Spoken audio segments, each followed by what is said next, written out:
সকাল 6টা থেকে 6টা হরতাল সিলেট বিভাগ আমরা হরতাল ঘোষণা করলাম।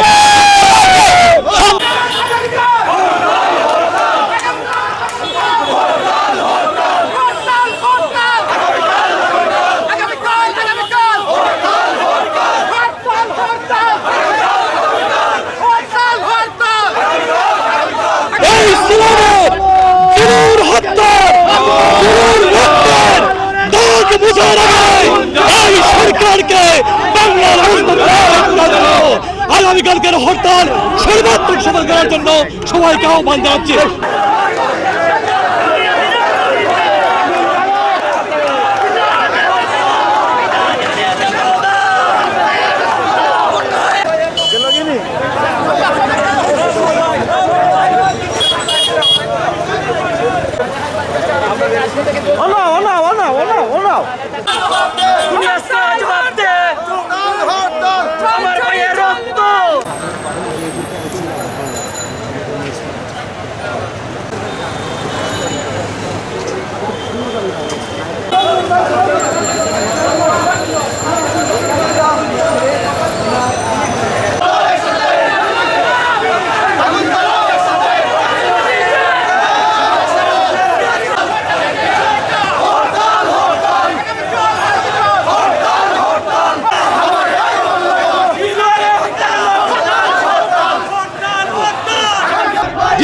নির্মমভাবে পুলিশ হত্যা করেছে, তারই প্রতিবাদে সিলেট জেলা এবং মহানগর উপজেলার পক্ষ থেকে আগামীকাল সিলেট বিভাগে সকাল সন্ধ্যা হরতাল ঘোষণা করা